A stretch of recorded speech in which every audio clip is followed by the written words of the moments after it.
Você está sintonizado no programa Novos Senadores e o nosso convidado de hoje é o senador Randolfo Rodrigues, do PSOL, Partido Socialismo e Liberdade do Amapá.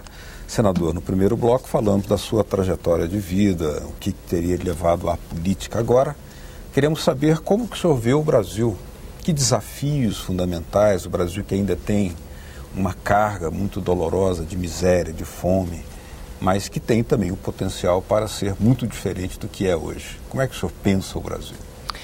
Primeiro, fazer um reconhecimento, né, Beto? Nós estamos vivendo o mais longo período de estabilidade democrática da nossa história, né? Nós tivemos 5, 6 presidentes sucessivamente eleitos pelo voto popular. Isso, fazendo uma análise da nossa história republicana, isso é um avanço importante, insuficiente, mas importante. Insuficiente porque nós ainda temos que avançar muito na nossa democracia. Nós precisamos de reformas urgentes para democratizarmos o acesso às riquezas do país, ao conjunto da sociedade brasileira e para democratizarmos o acesso dos cidadãos às decisões políticas do país. Dentre essas reformas, eu considero fundamental a reforma política. Vi com muita felicidade a presidente Dilma dizer que a reforma política é uma prioridade. O problema é que nós vamos ter um debate sobre quais concepções de reforma política. Estamos conversando, debatendo no parlamento a reforma política há pelo menos 20 anos. E as reformas que temos tido até agora têm sido, no meu entender, meros remendos do nosso sistema eleitoral. E muitas vezes de interesses mais dos políticos do que da sociedade brasileira. Nós pretendemos, eu penso em uma reforma política que radicalize, no sentido de ir à raiz, porque é uma grande confusão sobre a palavra, né? Sobre os termos. Então, que vá até o fundo na concepção de ampliar a participação dos cidadãos nas decisões políticas do Estado brasileiro. Isso incluiria desenvolver mecanismos de iniciativa popular? De participação direta. Nós já temos uma importantíssima conquista no nosso texto constitucional. Artigo 14, inciso 1, 2 e 3, que traz o plebiscito, o referendo e a iniciativa popular de lei. Precisa ser regulamentado. Exatamente. Aí que está. Nós precisamos tornar o plebiscito e o referendo algo do cotidiano da sociedade brasileira. Tem temas que nós temos que debater com a sociedade, e a sociedade é que tem que decidir. O referendo, vejam só, nós temos referendo e plebiscito no nosso texto constitucional desde 1988. Nós tivemos de lá para cá apenas um referendo, o de 2005 sobre as armas, e um plebiscito, o de 1993. Nós temos que ter esses mecanismos, esses instrumentos, essas ferramentas mais utilizados pela sociedade brasileira. Que temas, por exemplo, poderiam ser objeto de plebiscito? O pré-sal, por exemplo? Por exemplo, o papel social que o pré-sal tem que vir a cumprir, as ideias de pré-sal que estão aí, temas, o debate colocado aqui sobre temas como aborto, né? Sobre temas que dividem o próprio parlamento, que, no meu entender, deveria ser uma decisão do conjunto da sociedade brasileira, né? E, além disso, nós considero fundamental nós ampliarmos nos mecanismos de participação da sociedade. Eu vou defender aqui no Senado a instituição da revogação popular de mandato, do recall, que nós já temos experiências como, por exemplo, na Venezuela, em 13 dos 50 estados americanos.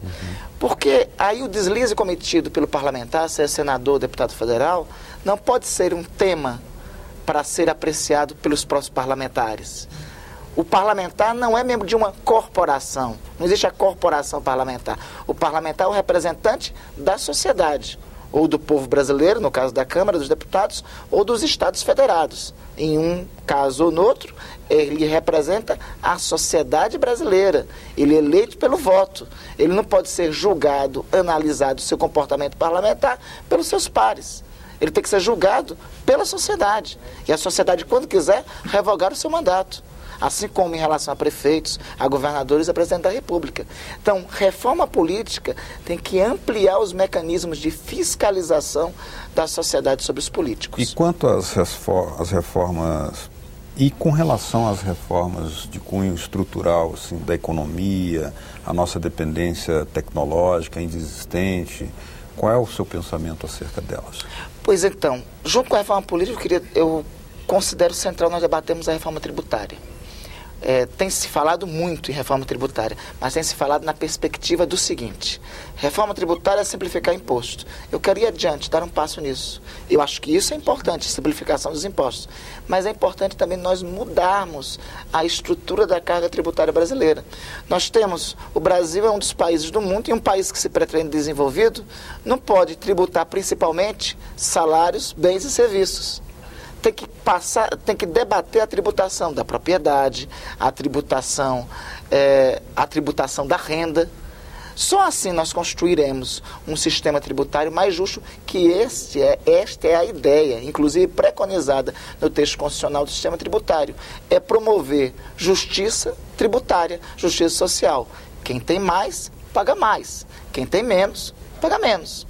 Não é essa a realidade do nosso sistema tributário de hoje. Além disso, nós temos uma chaga da sociedade brasileira que nós, embora tenhamos tido conquistas, avanços, e que temos que reconhecer, mas nós não resolvemos, que é a chaga da miséria, que é a chaga da enorme desigualdade social. Embora tenhamos diminuído nos últimos anos, o Brasil ainda está entre os países mais desiguais do planeta. Nós não temos somente que combater a miséria, nós temos que dar um salto adiante em relação ao combate à miséria. Nós temos que incluir programas de bolsa, são importantes, fundamentais, mas temos que dar um salto adiante. Nós temos que incluir na economia brasileira, nós temos que incluir milhões de brasileiros que ainda estão excluídos da perspectiva de ter emprego, da perspectiva de estarem socialmente incluídos, de se sentirem de fato brasileiros. Dar um passo adiante inclui a realização da reforma agrária, por exemplo? Indiscutivelmente. Essa é uma outra chaga. Nós somos um dos poucos países, aliás, nós somos o único país da América que não realizou a reforma agrária. O México fez em 1910, a Argentina realizou no século XIX, nós não realizamos. Dentre essas reformas estruturais, a reforma agrária é fundamental, é indispensável. Nós ainda nós temos chagas, ao mesmo tempo que nós temos conquistas que nos colocam no patamar de países desenvolvidos, nós temos chagas que nos envergonham. Trabalho escravo, nós ainda temos miséria, nós ainda temos muita exclusão social. Fome, né? Miséria, muita fome. Nós temos chagas, nós temos muita desigualdade, nós ainda somos um país de latifúndio. Ainda somos um país em que a propriedade da terra, em que 70% da propriedade da terra está concentrada em menos de 1% de proprietários. Então, nós somos um país ainda muito desigual. Se nós não resolvermos essa dívida social, nós não podemos reivindicar a condição de desenvolvido. Esse conceito de desenvolvimento é um conceito dos fisiocratas do século XIX e proclamavam esse conceito para aquela condição do cidadão aquela condição de desenvolvimento, de evolução, que conseguia garantir ao cidadão o conjunto do que eles chamavam de bem-estar social. Então, ao mesmo tempo que nos orgulhamos de estar entre as maiores economias do mundo, podemos ter uma média de crescimento econômico, inclusive vigoroso no próximo período, de 4% a 5%, mas ainda padecemos da necessidade de reformas estruturais. Então, reforma política, reforma tributária e reforma agrária considero central para o Brasil dar um passo adiante. Ok, nós vamos fazer um novo intervalo aqui no programa Novos Senadores, que hoje está recebendo o senador Randolfo Rodrigues, do PSOL, Partido Socialismo e Liberdade, do Amapá. Daqui a pouquinho a gente volta. Fique com a gente.